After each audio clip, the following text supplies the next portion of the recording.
Êxodo, capítulo 12, de 29 a 51. Eu farei a leitura e os irmãos acompanharão nas suas Bíblias. Diz assim então a palavra do Senhor. Aconteceu que, à meia-noite, feriu o Senhor todos os primogênitos na terra do Egito, desde o primogênito de Faraó, que se assentava no seu trono, até ao primogênito do cativo que estava na enxovia, e todos os primogênitos dos animais. Levantou-se Faraó de noite, ele, todos os seus oficiais e todos os egípcios, e se fez grande clamor no Egito, pois não havia casa em que não houvesse morto.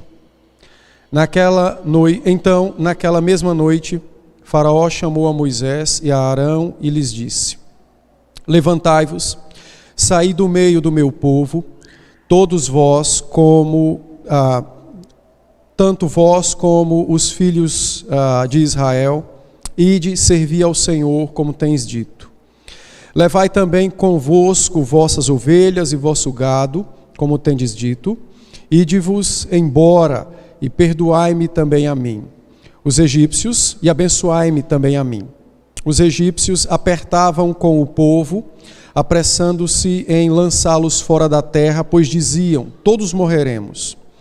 O povo tomou a sua massa antes que levedasse, e as suas amassadeiras atadas em trouxas com os seus vestidos sobre os ombros. Fizeram, pois, os filhos de Israel conforme a palavra de Moisés, e pediram aos egípcios objetos de prata e objetos de ouro e roupas. E o Senhor fez que seu povo encontrasse favor da parte dos egípcios, de maneira que estes lhes davam o que pediam, e despojaram os egípcios. Assim partiram os filhos de Israel de Ramsés para Sucote, cerca de 600.000 a pé, somente de homens, sem contar mulheres e crianças.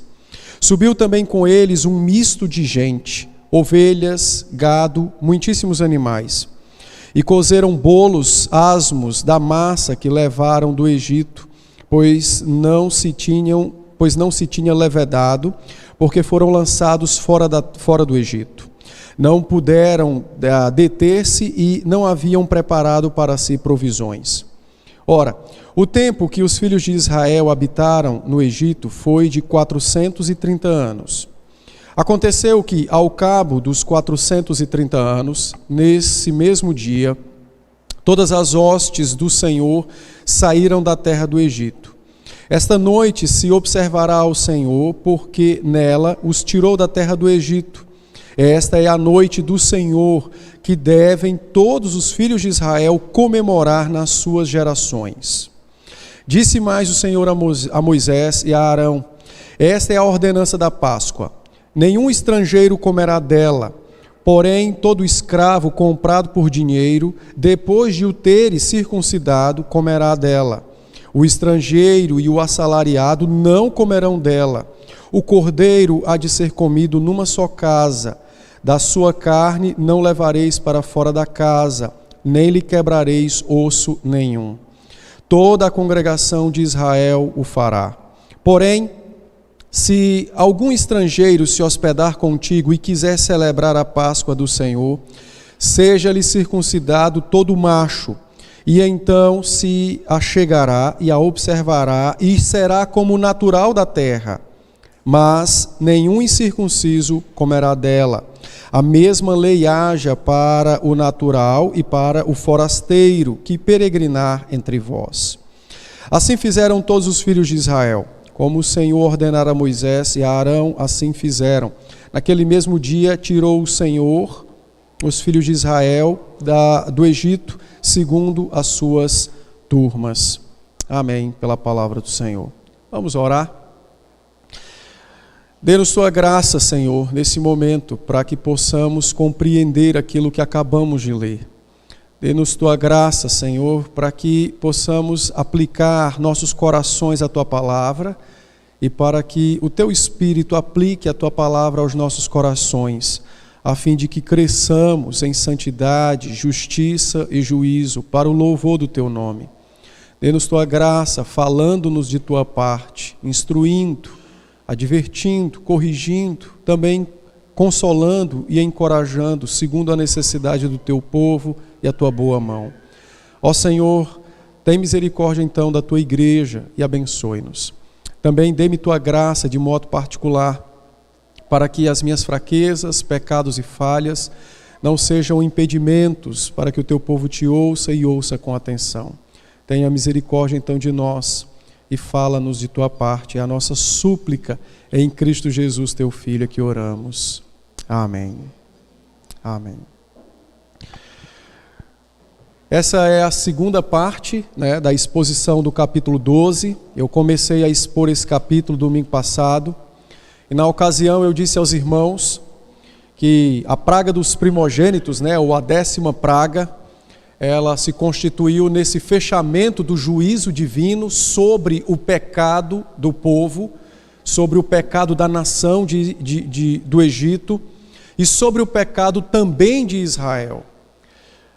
As 3 primeiras pragas o povo de Israel sofreu conjuntamente com os egípcios, mas a partir da praga a partir da 4ª, até a 9ª praga, o povo foi poupado de todas as consequências das catástrofes que o Senhor trouxe sobre a terra, exatamente para ensinar o princípio da distinção. Eu não vou tratar desse assunto hoje, eu quero no futuro tratar desse assunto, que eu vou mostrar, por exemplo, o que significa o selo do capítulo 7 de Apocalipse e a marca da besta no capítulo 13, é exatamente a distinção que se encontra aqui. Mas isso eu vou tratar futuramente, porque eu vou precisar fazer as ligações dos textos e vai demorar um pouco mais. Então, o Senhor ensinou o princípio da distinção, daqueles que lhe pertencem contra ou separados daqueles que não lhe pertencem. E então, da 4ª praga até a 9ª, o Senhor ensinou esse princípio. Mas na 10ª praga, na morte dos primogênitos, como esta constituiu-se, no fechamento, no juízo final sobre o pecado, a distinção de Israel para com os egípcios não foi feita em poupar Israel da praga, mas foi feita em providenciar para Israel um substituto. É daí que entra o cordeiro vicário, o cordeiro substituto. Portanto, Israel também sofreu a 10ª praga, ainda que nenhum de seus primogênitos tenha perdido a vida naquele dia. Mas, de fato, o cordeiro perdeu a vida para que eles não a perdessem. Então, o juízo se constituiu sobre o pecado, sobre a nação egípcia. O juízo, então, se constituiu, naquele momento, como a ação divina para salvar e livrar o seu povo da verdadeira e mais cruel escravidão, que é a escravidão do pecado. Esta é aquela que escraviza na terra, mas que proporciona sofrimentos para a eternidade, quando este escravo não é liberto, não é salvo, não é livre no sangue do Cordeiro. Diante disso, então, eu quero trabalhar com os irmãos o tema que é o tema frequente de todas as pragas, que é o Senhor é o único Senhor, e lembrando a distinção pactual do povo de Deus, que é exatamente os tópicos que nós temos visto e que veremos também hoje na conclusão do capítulo 12. Diante disso, então, o primeiro ponto de hoje se encontra exatamente em observarmos a severidade e a misericórdia na mesma ação divina. Severidade e misericórdia na mesma ação divina. Do verso 29 até o verso de número 32, o texto nos descreve aquela noite horrenda.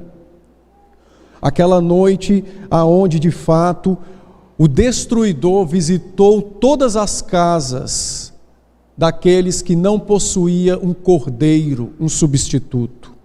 O texto nos diz que houve um clamor por toda a extensão do Egito, mas o que é mais chocante não é que o clamor se espalhou por todo o território. O que é mais chocante é quando o texto diz que não havia nenhuma casa em que não existisse um morto. Em todas as casas havia um morto. Em todas elas havia pessoas que choravam e que lamentavam a visitação do Senhor, julgando os seus pecados. Israel foi poupado dessa dor terrível e extrema, exatamente porque o cordeiro havia sido morto, e o sangue havia sido passado e marcado às portas das casas em que de fato o cordeiro havia sido morto. Enquanto os egípcios choravam seus mortos, Israel se alimentava do seu morto. Eles estavam em lágrimas, mas Israel estava em festa.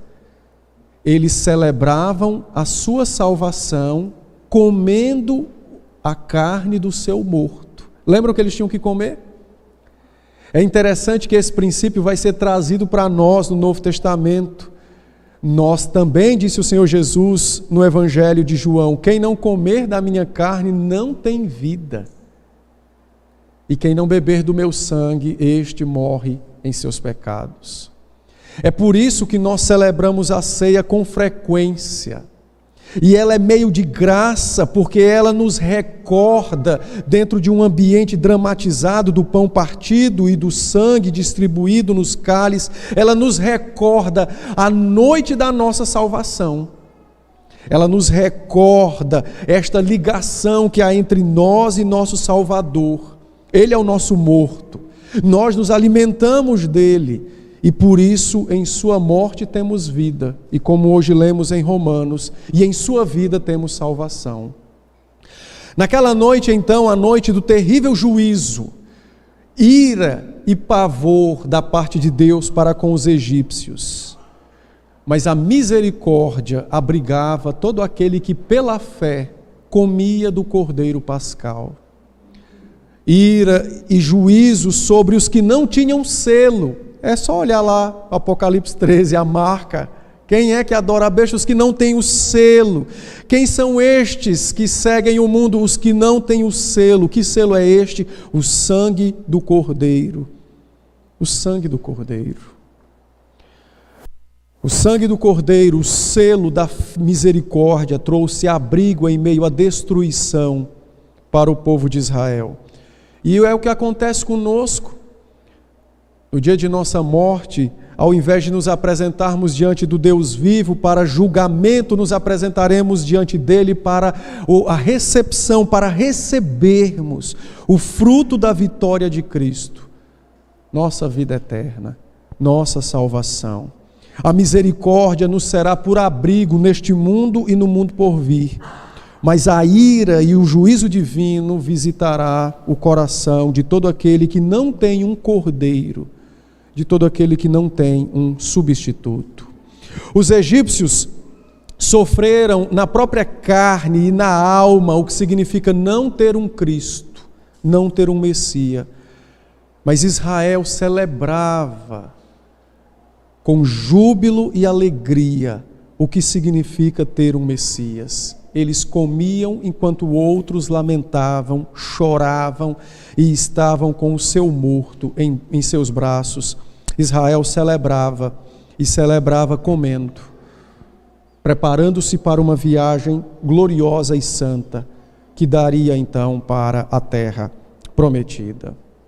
No tempo de Moisés, como nos nossos tempos também, mas com leve diferença, perder um filho sempre foi algo extremamente trágico.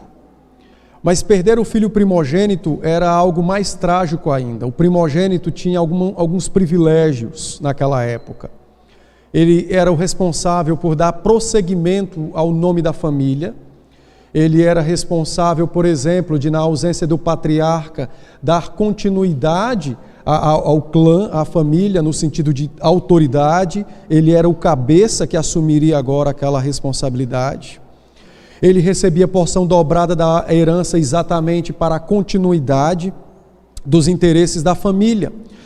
E diante disso, então, Deus eliminou todos os primogênitos do Egito. Desde o homem mais importante da nação, como o rei, até aquele escravo que era responsável pelo trabalho mais baixo no quesito social. Todos eles estavam chorando, porque todos eles haviam perdido seus primogênitos. Todos eles haviam ficado sem esperança na terra, porque o primogênito era a fonte da esperança de continuidade, desde um reinado até do sobrenome de uma família. Ficaram sem esperanças, exatamente porque não possuíam um cordeiro para si. Na morte dos primogênitos, quando Deus julgou então o pecado do povo, não fazendo distinção entre Israel e o Egito, porque Israel só não sofreu a morte dos seus primogênitos por causa do cordeiro, o Senhor julgou ricos e pobres, escravos e senhores, todos foram julgados, todos.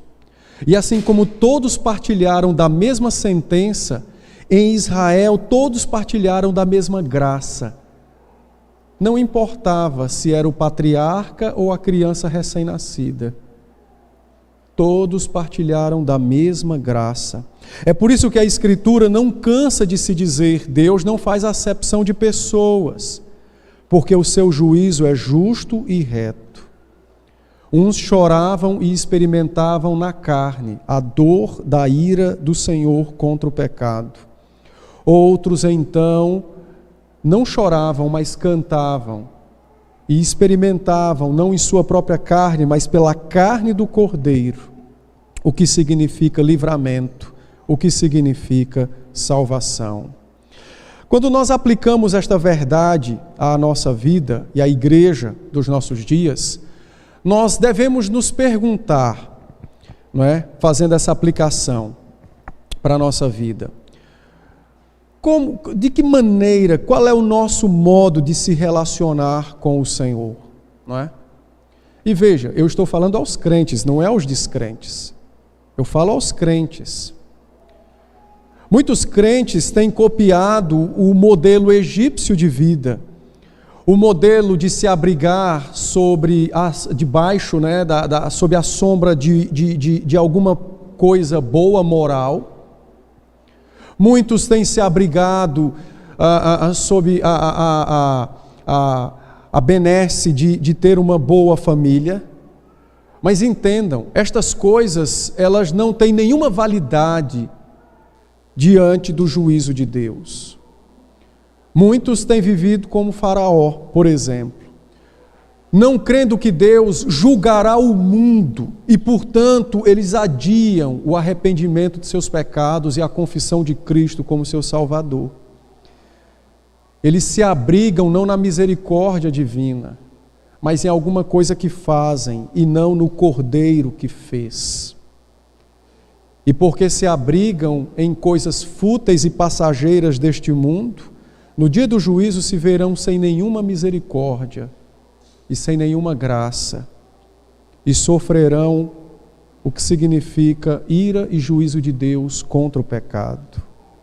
Mas para todo aquele que com fé se arrepende dos seus pecados e confessa Cristo como seu Senhor e Salvador, o lembrete diário da Escritura de nossas fraquezas, falhas e pecados não nos é algo pesaroso, pelo contrário, é um convite da graça para que dependamos ainda mais desse Deus.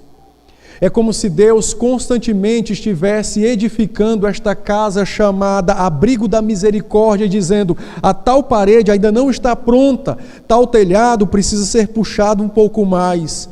E dia após dia o crente cresce em dependência desse Cristo glorioso que deu sua vida por nós na cruz do Calvário. Israel foi julgado exatamente como o Egito foi julgado. O Egito sofreu a ira e o juízo divino porque não possuía o abrigo da misericórdia.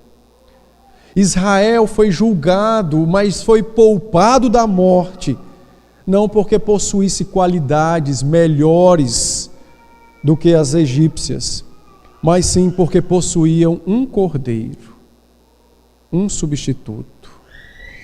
Foram abrigados no abrigo da misericórdia, edificado pelas mãos do Cordeiro. Então nós precisamos aplicar esta verdade às nossas vidas constantemente. A vida na igreja, o contato constante com a palavra, com os sacramentos, a prática da oração regular pode nos distanciar de Deus, quando deveria nos aproximar do Senhor. A familiaridade com aquilo que é bom e com aquilo que é sagrado, ao invés de nos humilhar cotidianamente, pode muitas vezes ensoberbecer o nosso coração. E a fonte de tal soberba não é a leitura, a oração, os sacramentos, a pregação, a vida com Deus, mas é exatamente quando eu começo a deixar de depender do Cordeiro e começo a depender de mim mesmo e daquilo que faço. O mesmo juízo aplicado a dois povos diferentes na mesma terra. Um não tinha cordeiro, o outro tinha. Será assim conosco no dia do juízo. Todos aqueles que tiverem o Cordeiro Pascal, Cristo Jesus, como o seu abrigo de misericórdia, como ensina a Escritura, a fé destes não será envergonhada. Mas todos aqueles que confiarem nos abrigos que eles constroem pelas suas próprias mãos, estes serão envergonhados, porque estes descobrirão na dor e na aflição da própria carne o que significa não depender de Cristo, o que significa não ter um cordeiro como seu cordeiro. Em segundo lugar, o texto também nos ensina o cumprimento cabal da palavra do Senhor. Notem comigo que o texto vai nos dizer, nos versos de 33 a 42, os egípcios apertavam para lançar o povo para fora da terra. Todos diziam, nós vamos morrer. Porque a fonte da esperança era o primogênito morreu, então o que é que mais nos resta? Então lancemos este povo para fora de nossas posses, senão todos morreremos. Os egípcios então davam pressa para tirar os israelitas do seu meio. No verso 31 do texto do Êxodo 12, notem a urgência de Faraó, contrastando com o coração duro dos outros capítulos. Olha o que Faraó disse. Ele escreveu, ele não se encontrou pessoalmente com Moisés ou com Arão, ele mandou um de seus porta-vozes falar, e então este disse para Moisés e para Arão, dizendo o seguinte: levantai-vos, saí do meio do meu povo. Não é? Levantai-vos, saí do meio do meu povo, todos vós, ide, servi ao Senhor, como tens dito. Faraó usou no seu decreto, ele usou uma tríade verbal que está no imperativo. No português todos parecem estar no imperativo, mas no hebraico 3 estão no imperativo. E a tríade foi: saiam, ide, sirvam. Saiam, ide, sirvam. E nessa tríade verbal ele reconhece a sua insignificância diante do Deus Todo-Poderoso.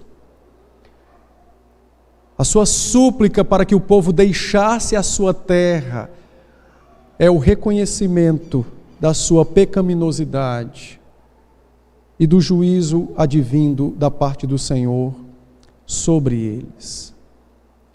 Se você ler os capítulos anteriores, você vai ver Faraó com o coração duro dizendo: saiam os homens, depois saiam homens e mulheres, depois saiam homens e mulheres e crianças.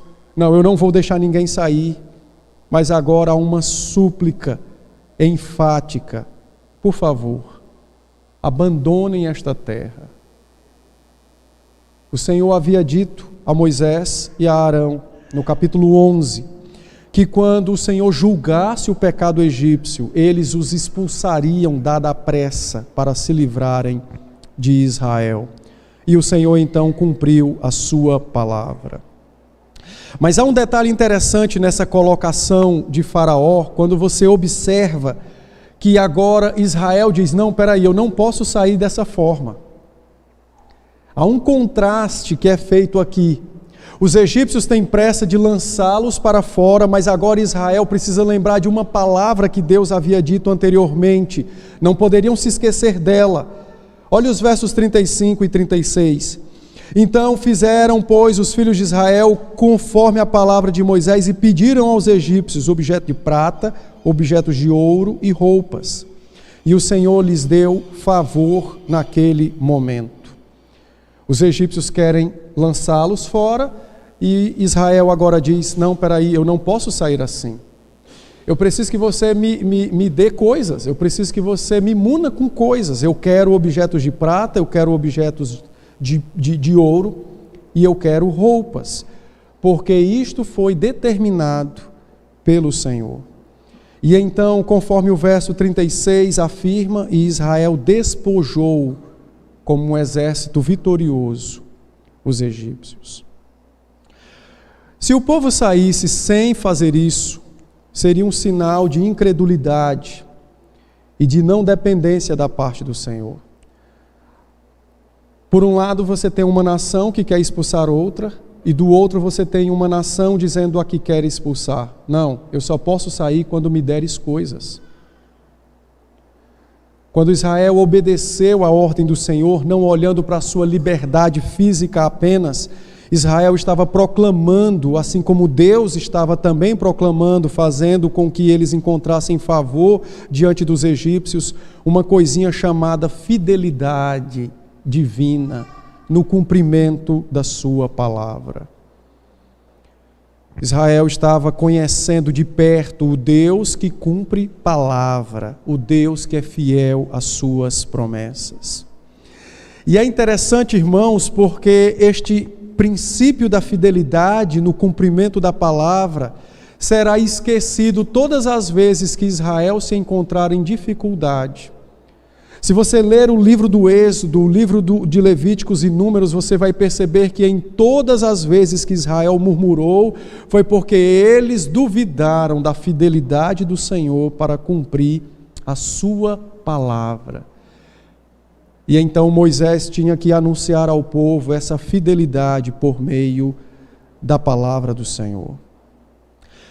Se você aplicar isso à sua vida hoje, e isso deve ser aplicado à nossa vida e à de todo o povo de Deus em toda a história da igreja, o despojamento egípcio também tem algo a ver conosco nos nossos dias. Também tem algo a ver conosco em nossos dias.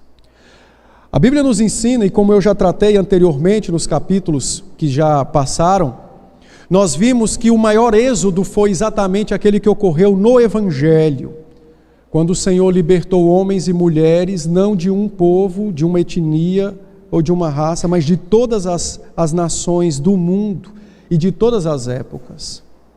O maior êxodo foi o que aconteceu no Evangelho, quando Cristo nos visitou com salvação e nos resgatou da mão de um tirano impiedoso, chamado pecado e Satanás.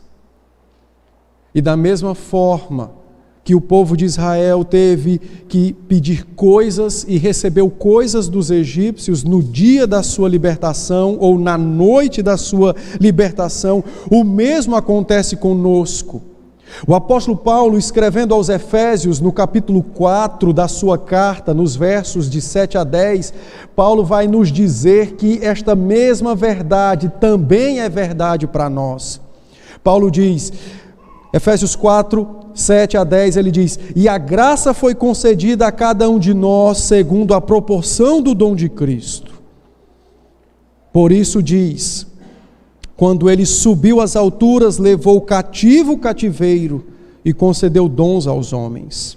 Ora, que quer dizer subiu, senão que também havia descido até as regiões inferiores da terra? Aquele que desceu é também o mesmo que subiu acima de todos os céus, para encher todas as coisas. Paulo olha para o evento do Êxodo e diz: o mesmo acontece com os crentes. Quando Cristo desfez o nosso cativeiro do pecado, Ele não nos despediu vazios na nossa jornada de fé. Quando Cristo nos resgatou do cativeiro de Satanás, Ele não nos trouxe para fora do cativeiro com mãos vazias, mas Ele desfez o cativeiro, Ele julgou o dono do cativeiro e Ele deu graça e concedeu dons aos crentes. Ele nos concedeu objetos de ouro e de prata e vestes, no que diz respeito aos dons espirituais. Ele nos concedeu dádivas. O que Paulo estava dizendo aos Efésios foi o mesmo que Deus disse aos judeus, aos israelitas, na noite do Êxodo. Ele disse: o despojo é fruto da minha vitória, o qual eu compartilho com aqueles que me pertencem. Paulo disse: o despojo que os crentes têm, o despojo que os crentes recebem, o despojo que os crentes usam na sua jornada de fé, é exatamente fruto da vitória de Cristo. Na cruz do Calvário, Ele desfez o cativeiro da escravidão, do pecado e de Satanás.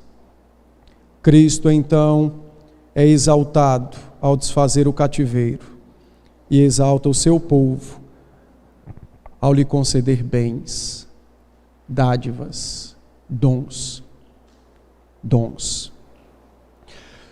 Às vezes nós queremos viver a vida cristã na nossa própria força, na nossa raça, como se nós tivéssemos algum tipo de condição para isso. Assim como aquelas pessoas que eram escravas e desprovidas de qualquer tipo de bens materiais e enfrentariam um deserto pela frente e não poderiam suportar o deserto a não ser que Deus viesse ao seu encontro para dar graça. Assim também são os crentes. Deus proveu dádivas, proveu bens para a nossa jornada da terra aos céus. Todas as vezes que nós queremos viver por nossa própria conta, nós sempre caímos em pecado. Todas as vezes que nós queremos prover água para nós mesmos no deserto, esquecendo a água que emana da rocha, nós sempre aderimos a alguma proposta de Satanás. O Senhor já proveu tudo o que é necessário. Então compete-nos usar todas estas coisas para a própria glória dele e para que a nossa jornada seja frutífera desta terra aos céus. Mas o Senhor continuou cumprindo promessas nesse texto. E todas estas promessas ensinam o princípio da sua fidelidade à sua palavra. Em Gênesis 15:14, o Senhor prometeu a Abraão que o seu povo sairia com grandes riquezas, e agora ele cumpre, o povo saiu com grandes riquezas. Deus fez duas promessas a Abraão em Gênesis 12:2, e todas elas são cumpridas parcialmente aqui, porque estas se cumpririam perfeitamente em Jesus Cristo. Em Gênesis 12, o Senhor disse a Abraão: eu vou multiplicar os teus descendentes, e eu vou abençoar os teus descendentes. O Senhor faz a mesma coisa aqui.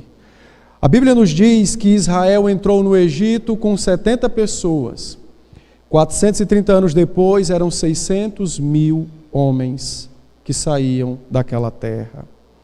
Cristo tem, dia após dia, tornado gentios, pecadores, incircuncisos no coração, filhos de Abraão, pelo Espírito e pela palavra. Nós somos filhos de Abraão, conforme Gálatas 3, do verso 7 ao verso 16.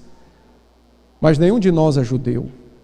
Mas todos nós comungamos da fé de nosso pai Abraão. Cristo tem, dia após dia, acrescentado filhos a Abraão, homens e mulheres de todas as nações. E estes não são ligados a Abraão pelo laço do sangue, mas pelo vínculo da fé, que é muito mais poderoso do que o sangue pois dura para a eternidade. Deus tem abençoado os filhos de Abraão, a nação foi abençoada aqui e o Senhor continua abençoando os seus salvos em Cristo Jesus.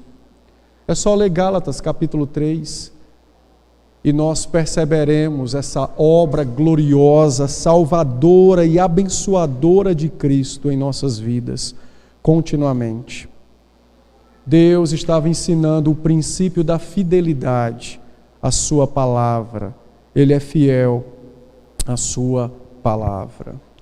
Bom, aplicando esta verdade às nossas vidas, a Bíblia demanda de nós que nós creiamos na fidelidade divina. A Bíblia demanda de nós que nós dependamos da fidelidade divina. A Bíblia demanda de nós que nós dependamos da palavra deste Deus que é fiel. E aqui, irmãos, é necessário dizer que todos nós sabemos disso, às vezes dizemos isso, mas não vivemos isso, de modo geral. Na grande parte da cristandade, os problemas não são tratados à luz do Deus e da palavra deste Deus que é fiel. Na grande maioria, como vimos na escola dominical com o pecado da ira, na grande maioria nós buscamos resolução de nossos problemas na sabedoria de um mundo que já está julgado.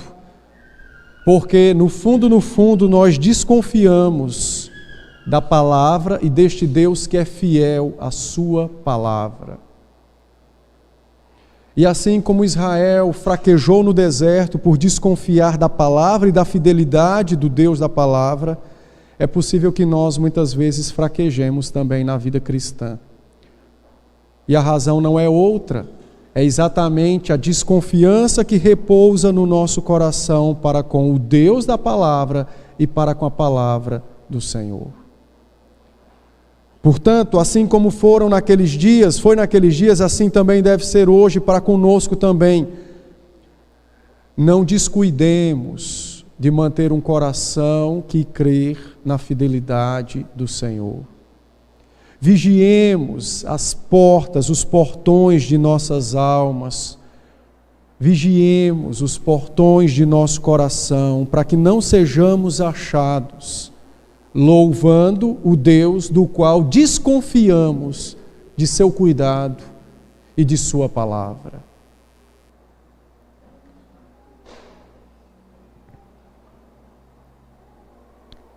Judas também cantava Maranata, ora vem, Senhor Jesus. Mas nos dias da sua tentação, não creu no Deus que cumpria palavra, no Deus que cumpre promessas. E, portanto, a solução mais hábil que encontrou foi a da traição, e não a da fé e a da dependência. Nós precisamos vigiar as portas do nosso coração, para que em momento algum permitamos que entrem em nosso coração as sementes da desconfiança e da incredulidade no Senhor e na palavra do Senhor. Ele é fiel. Ele cumpre promessas. Ele cumpre a sua palavra. Terceiro lugar, melhor dizendo. Terceiro? Para quem está anotando é o terceiro, né? Em terceiro lugar, observe a exclusividade pactual. Os versos 43 a 49 nos diz assim. Então, a partir do verso 37, Moisés dá uma pausa no relato da noite, porque ele vai voltar no 13 ao relato da noite, e ele agora traz instruções que o Senhor deu naquele tempo. Não é? Ele desconecta o relato do que aconteceu e instrui o povo acerca tanto da parte histórica como acerca do que o povo deveria fazer quando saíssem do Egito e chegassem na terra prometida. Então no 43 Moisés disse, né? Disse o Senhor a Moisés e a Arão: esta é a ordenança da Páscoa, nenhum estrangeiro comerá da Páscoa, é uma ordem. Porém, todo escravo comprado por dinheiro, depois de o ter circuncidado, comerá dela. Então, notem que o escravo comprado por dinheiro poderia tomar a refeição pascal, celebrar a salvação, se fosse circuncidado. O cordeiro não pode ser manipulado. Isso é um negócio incrível, né? Hoje o pessoal quer manipular a Páscoa, né? A ceia, melhor dizendo, para ficar mais agradável. Aí adulteram os elementos. A Páscoa não pode ser manipulável, disse o Senhor. A carne não pode sair da casa, tem que ser comida dentro da mesma casa. Não pode haver adulteração do sacramento. E o Senhor acrescentou uma ordem que o apóstolo João vai aplicar ao Senhor Jesus Cristo, quando ele disse: nenhum osso quebrem dele. E João vai dizer que para se cumprir a Escritura, nenhum osso de Cristo foi quebrado. João faz uma interpretação desse texto e aplica ao Senhor, exatamente para justificar a desconfiança romana da morte de Cristo. Porque os romanos, quando crucificavam alguém, eles quebravam as pernas para que a pessoa morresse asfixiada. O peso do corpo ficava somente nos braços, então vagarosamente o pulmão seria inundado com sangue e ele morreria asfixiado. Mas Cristo morre antes disso acontecer, e João diz: não desconfiem da morte de Cristo. É porque havia uma palavra a seu respeito, é porque havia uma escritura a seu respeito, é porque havia uma ordem que fora dada pelo Deus que é fiel. E então o Senhor disse: não pode quebrar nenhum osso do cordeiro. É o nosso incrível, não é? Como Deus é glorioso. Então nós não podemos manipular o sacramento. Não há permissão divina para isso. E então o Senhor prossegue e diz mais: porém, se algum estrangeiro que peregrinar entre vocês quiser celebrar a Páscoa, então circuncidem todo macho e eles podem comer da Páscoa, podem tomar a refeição pascal. Mas olhe o final do verso 48, ele diz: mas nenhum incircunciso comerá dela. Nenhum. E só deve haver uma lei, tanto para o natural como para o estrangeiro. Então, estes versos mostram a exclusividade do pacto, a exclusividade pactual. A refeição pascal, a celebração, só poderia ser feita pelos membros da aliança. Pelos membros da aliança. Deus não admitia nenhum estranho à sua aliança tomar parte na mesa de seu filho, e naquele caso comer do cordeiro pascal. Somente os circuncisos podiam celebrar a vitória do cordeiro sobre a morte. Essa é uma exigência que a palavra faz. E essa exigência exigia dependência absoluta e ligação com a comunidade dos que creem. O selo do pacto foi estabelecido em Gênesis 17, quando o Senhor ordenou a Abraão circuncidar os seus filhos, exatamente em sinal da aliança. E agora o Senhor então diz que só pode celebrar a vitória do Cordeiro sobre a morte, tomando parte na refeição pascal, aqueles que verdadeiramente participam da comunidade da fé, aqueles que estão ligados à comunidade da fé. Então é uma exigência que é feita e ela não pode ser mudada. Qualquer pessoa que estiver fora da comunidade da fé não pode participar da celebração do sacramento. Isso é uma exigência do Senhor. Preste atenção num detalhe, assim, se você não se admirar com Deus, você tem algum problema. Porque o Senhor trata de coisas de uma forma muito intrigante. Notem como o Senhor introduz a exclusividade do pacto para Moisés e Arão e ao povo de Israel.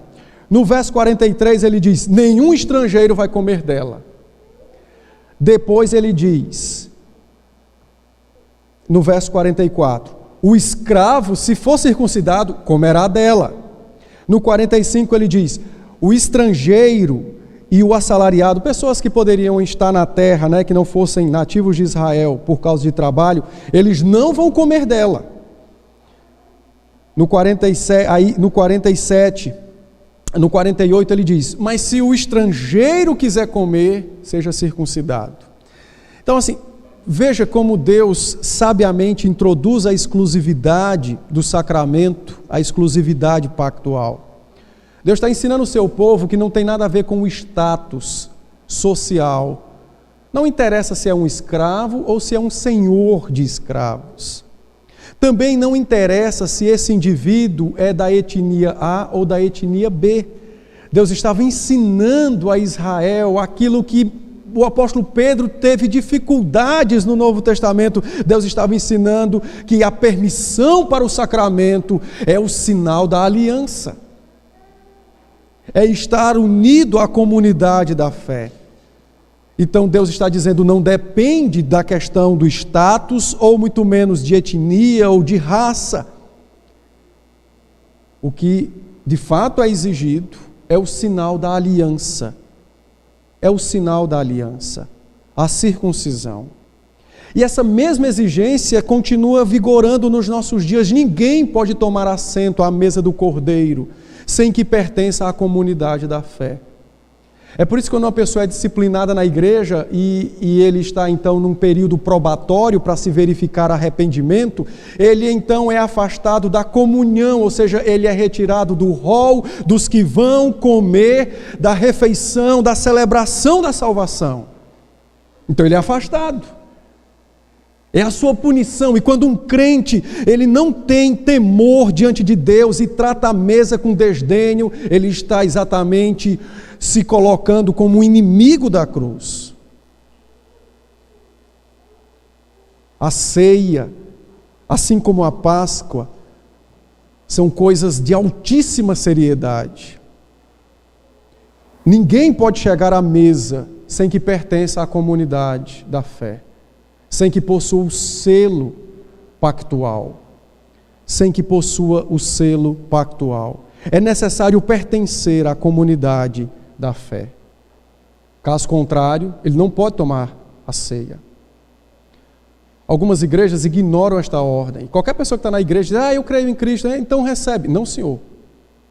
Não deve ser assim. Isso é uma zombaria para com o sacrifício de nosso Senhor e Salvador Jesus Cristo. Mas há um princípio nesse texto que é fantástico e eu preciso expor aos irmãos, que é exatamente o princípio do pertencimento à comunidade da fé. Notem que Deus está dizendo ao povo, o estrangeiro quer celebrar que seja circuncidado, e o escravo quer celebrar que seja circuncidado, mas o Senhor não diz que ele creia no sacrifício. É um negócio incrível. Isso é algo fantástico, porque Deus está ensinando exatamente o aspecto do pacto e do sacramento. Hoje, por exemplo, no Novo Testamento, e por isso nós batizamos os nossos filhos, porque eles precisam estar na comunidade da fé, mas não tem fé, não precisa da fé, eles só precisam estar na comunidade da fé. A fé, a Escritura diz que a fé, ela é uma exigência para a salvação. Mas a exigência para o sacramento é o sinal do pacto. É o selo pactual. É o selo pactual. E quando os pais trazem seus filhos para pertencer à comunidade da fé, para receberem o selo do pacto, os pais estão exercendo fé numa promessa. A promessa de que Deus abençoará os nossos filhos com salvação. Veja que coisa incrível, não é? Deus recebe crianças no pacto, como recebia estrangeiros na ceia, na refeição pascal. Deus está ensinando ao seu povo que a comunidade verdadeira é aquela que é formada pela fé. E ela tem um sinal. No antigo, a circuncisão, no novo, o batismo. Mas é possível encontrar alguém que não tenha fé na comunidade da fé? É. Infelizmente é. Mas para os propósitos divinos, assim como Israel foi pedra de tropeço para o Egito, ou seja, ampliando o pecado egípcio, sendo instrumento para que o juízo fosse executado na mais alta conta, assim também serão os crentes, o pacto e os sacramentos e a pregação para aquele que não tem fé, mas que está dentro da comunidade da fé. Serão os instrumentos para que este que não tem fé no dia do juízo receba a justa punição pelo seu pecado. Por isso que Paulo, escrevendo aos Coríntios, 2 Coríntios, Paulo disse: nós somos ao mesmo tempo de duplo cheiro, de vida para com os que creem e de morte para com os que não creem.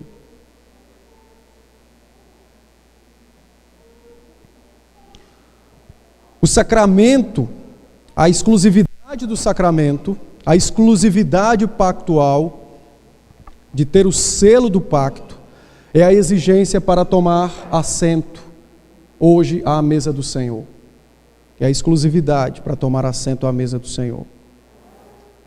Eu não vou entrar no caso da pé-do-comunhão, que é a comunhão, a ceia para as crianças, porque no caso da antiga aliança, as crianças comiam do cordeiro. No Novo Testamento, elas não comem do cordeiro. Mas no caso do Antigo Testamento, ali era um sinal, não havia evangelho completo. Então, ali era o evangelho. No Novo Testamento, a palavra foi cumprida. Então, agora há uma pequena diferenciação entre ambos, mas isso eu trato futuramente. Então, o sinal da aliança é a exigência para chegar à mesa. Era a exigência para comer do cordeiro pascal, o sinal da aliança. No Novo Testamento, o mesmo sinal, quer dizer, a mesma exigência, mudando o sinal, antes circuncisão, agora incircuncisão, agora batismo, circuncisão apenas no coração.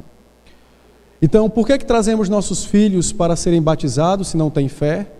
Para que eles pertençam à comunidade da fé.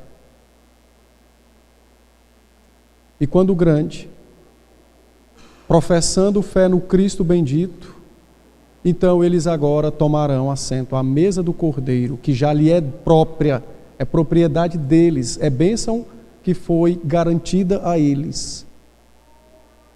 Eles já pertencem à comunidade da fé. Aplicando isso à nossa vida, eu vou fazer duas aplicações breves. A primeira aos pais: sejam zelosos em incluir seus filhos no pacto da graça. Dúvidas, estude. Sejam zelosos no pacto da graça. Inclui seus filhos no pacto da graça.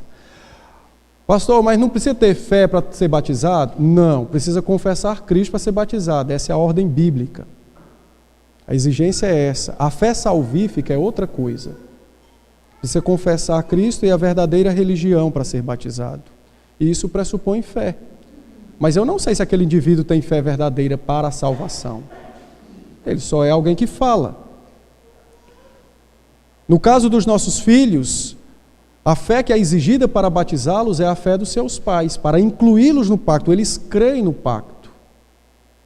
Eles creem no pacto. E então eles querem que seus filhos pertençam à comunidade da fé. E então eles os unem à comunidade da fé, trazendo sobre os filhos o selo da aliança. Então, pais, sejam zelosos nisso. Segundo lugar, uma aplicação para toda a igreja. A igreja precisa ser zelosa para participar da ceia do Senhor. A ceia não deve ser tratada como sendo uma mera atividade da vida cristã. Assim como a pregação e o culto, ela deve ocupar grande atenção e despertar em nós grande atenção para a seriedade dela. Então, um crente que não é zeloso e toma a ceia de qualquer modo, eu vou lhe advertir, fique esperto, porque Deus está à tua procura. E não é para passar a mão na tua cabeça. Crente que não zela por honrar o Senhor no culto e na celebração da ceia, fique tranquilo, o Senhor há de te achar e de te punir pelo seu pecado. Então seja zeloso. Ela é uma bênção exclusiva para aqueles que pertencem à comunidade da fé.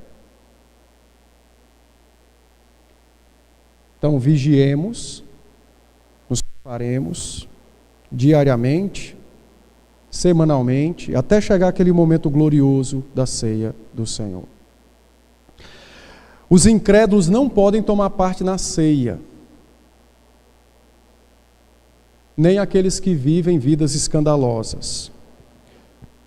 Por isso, eu e os presbíteros temos grande responsabilidade sobre nossos ombros de ministrar o pão e o vinho a alguém que ou é incrédulo professamente ou vive uma vida escandalosa. E se formos achados falhando, o Senhor há também de nos disciplinar.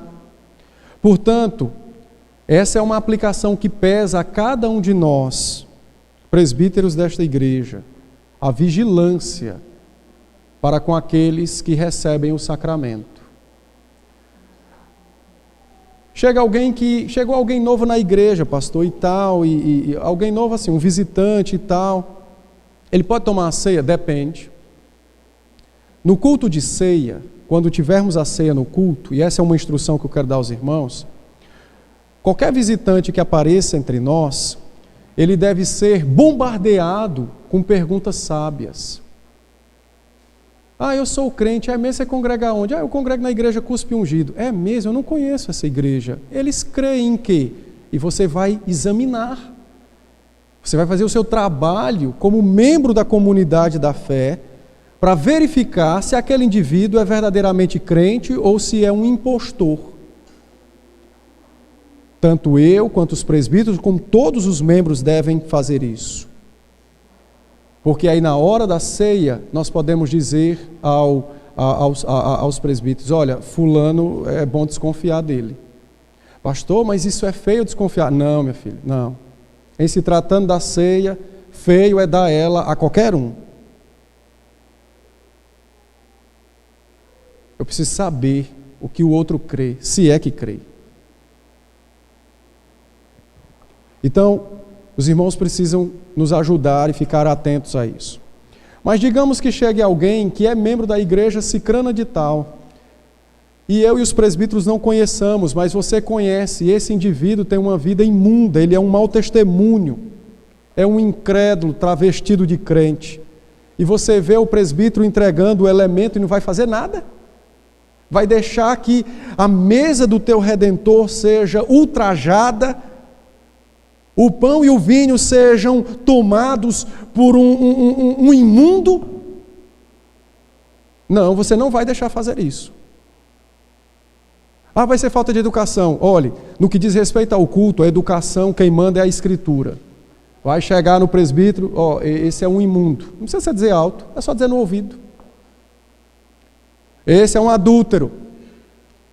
Essa não vale nada. Palavras, estou generalizando. Não entregue a ceia a ele. Acabou a história. Há uma exclusividade para se assentar a esta mesa. E quando a exclusividade não é observada, então a santidade, a honra da mesa começam a desvanecer. Há uma santidade que precisa ser observada. Eu não estou falando da ceia restrita, tá? Estou falando de zelo corporativo como membros da fé, na hora da ministração da ceia. Em último lugar, eu quero abordar o Evangelho no texto com os irmãos. Notem o verso 48 comigo. Depois o 49, e eu vou voltar ao 26 e ao 27. O Senhor então disse: porém, se o estrangeiro se hospedar contigo e quiser celebrar a Páscoa do Senhor, seja-lhe circuncidado todo homem, e então se achegará e a observará, e será como natural da terra, mas nenhum incircunciso comerá dela. Olha o verso de número 26 e 27. Quando vossos filhos vos perguntarem que rito é esse Então respondereis: é o sacrifício da Páscoa do Senhor. Porque passou por cima, é o sacrifício da Páscoa do Senhor, que passou por cima das casas dos filhos de Israel no Egito, quando feriu os egípcios e livrou as nossas casas. Então o povo se inclinou e adorou. O Senhor deu uma ordem extremamente clara ao seu povo, a ordem de pregar o Evangelho.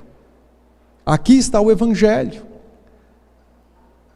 Se o povo fosse zeloso em celebrar a ceia, quando um estrangeiro estivesse na casa deles, e eles então dissessem ao estrangeiro: olha, hoje é o 14º dia do primeiro mês do ano, e eu tenho uma festa a celebrar, eu e o meu Deus, então eu vou ter que deixar você aí no quartinho, mas aqui está aqui o pão e a água, só que você não pode comer do cordeiro. A pessoa perguntaria: que rito é esse?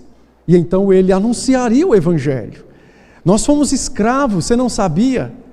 E por 430 anos nosso povo foi humilhado, maltratado e usado. Mas havia uma promessa de redenção. E então, na noite em que se completou o ano de número 430, o Senhor veio e nos salvou. E então o estrangeiro diria: como ele te salvou? Ele julgou a terra em que estávamos. E foi uma morte horrenda para todas as pessoas da terra, menos para nós. Por que vocês não morreram? Porque o Cordeiro morreu em nosso lugar. Era o Evangelho. O Evangelho, na cara dura, deveria ser dito aos homens. Era o Evangelho que deveria ser pregado.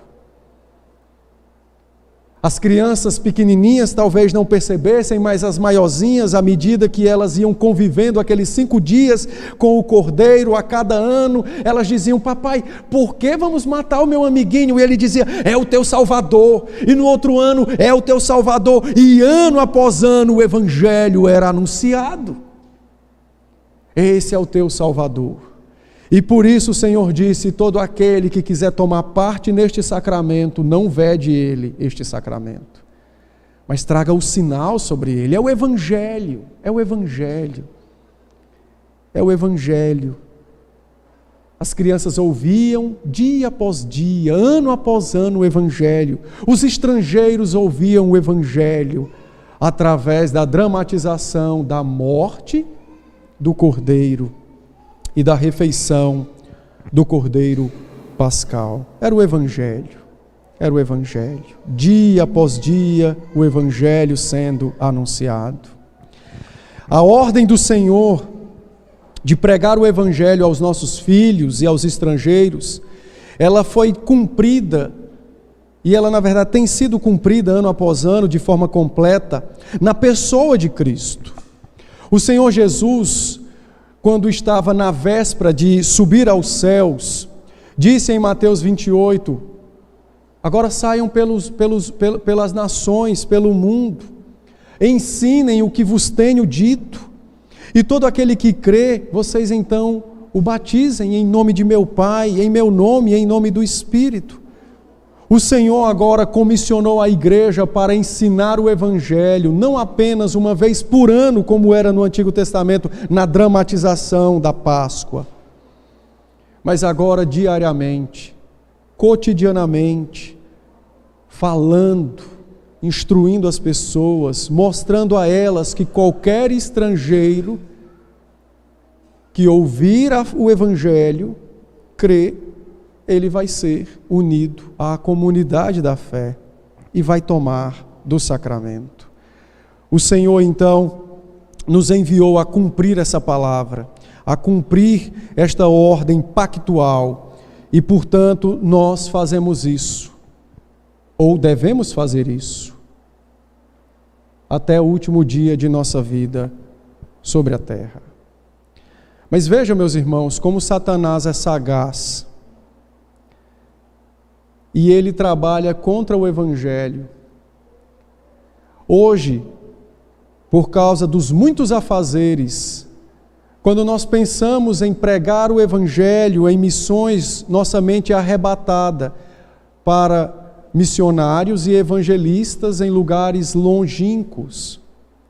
Nossa mente nunca é dirigida para nós mesmos, e para com as pessoas que temos contato. Já perceberam isso? Nossa mente nunca é dirigida para nós mesmos e aqueles que Deus coloca ao longo de nossa vida.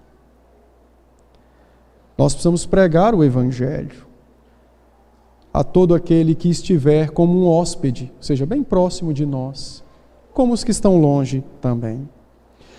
Mas há uma segunda coisa que os crentes têm falhado perversamente, que é a negligência com o culto. Chega um hóspede na sua casa, é o dia do Senhor, você faz o quê? Deixa de vir para a igreja. Não, eu estava com um hóspede. Não. Quando você faz isso, você diz ao hóspede, olha, você é mais importante do que o Senhor, do que o meu Deus. Então, para que ele vai querer Deus, se ele é mais importante do que Deus? Não é simples. Ah, eu estava com o meu hóspede. Maravilha. Você dá pão e água para ele, dá a casa para ele e diz, você quer a igreja? Não, não quero. Então fique. Eu vou servir o meu Senhor. Pastor, isso é chocante. É mesmo, o Evangelho é chocante, a cruz é chocante, a salvação é chocante, o inferno é chocante. E não negligencie o dia do Senhor, o culto ao Senhor por causa de um hóspede. Isso é uma pregação contrária ao Evangelho. Não negligencie o dia, o culto e o sacramento por causa de um hóspede. Isso é contrário ao Evangelho.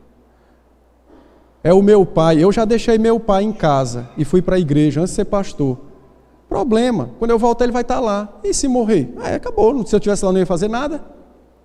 Pelo menos até hoje a Bíblia não me diz que eu tenho o poder de dar vida a quem eu amo. Não ia acontecer nada, ele ia morrer de qualquer jeito. Nós podemos pregar o Evangelho falando e vivendo, mas nós também podemos atrapalhar o Evangelho, ficando de boca fechada e dando mau testemunho. A ordem foi, o estrangeiro quer celebrar, então ensine o rito para ele. Circuncídio. E deixa ele tomar da refeição. Ele vai então receber o selo e a refeição do pacto. É o Evangelho, é o Evangelho. É maravilhoso, né, ver o Evangelho num texto como esse, tão glorioso. Mas eu quero fazer uma aplicação para os pais. Pais, sejam zelosos em discipular os seus filhos. Notem que no verso 26 e 27 o Senhor dá uma grande atenção aos filhos, dizendo, quando os teus filhos perguntarem que rito é esse, você não diga, pergunte o pastor. A ordem foi, diga a eles o que é.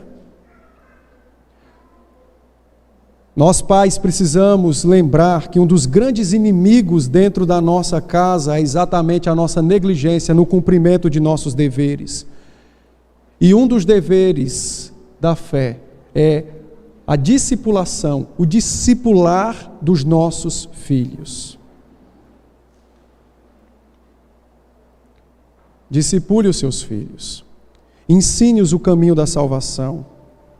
Quando eles chegarem em casa e perguntarem por que eu não comi do pão e não tomei do sangue do cordeiro, você diz, é porque você ainda não professou sua fé. Eu quero fazer, maravilha, então vamos estudar as doutrinas bíblicas para que você conheça e saiba se você tem fé, porque pode ser um desejo comum. E então você vai poder apresentar o Senhor para o seu filho. Não negligencie a obra da evangelização dos seus filhos, ela foi confiada a você. Concluindo então, irmãos, a noite em que houve tão grande horror na terra do Egito, para os egípcios, também foi a noite em que houve tão grande celebração e salvação para Israel. E do mesmo jeito também acontece conosco na pessoa de Cristo. Aquela sexta-feira, quando nosso Senhor foi crucificado, de fato foi o marco mais horrendo registrado na natureza humana, na história humana. Mas também foi o marco de maior beleza e graciosidade para conosco, para nós, os que cremos. Naquela tarde, Cristo julgou Satanás e o pecado, dando sua própria vida em nosso favor, substituindo-nos naquela morte e naquela condenação. E naquela mesma tarde, Ele proclamou nossa libertação, nossa redenção, nossa salvação.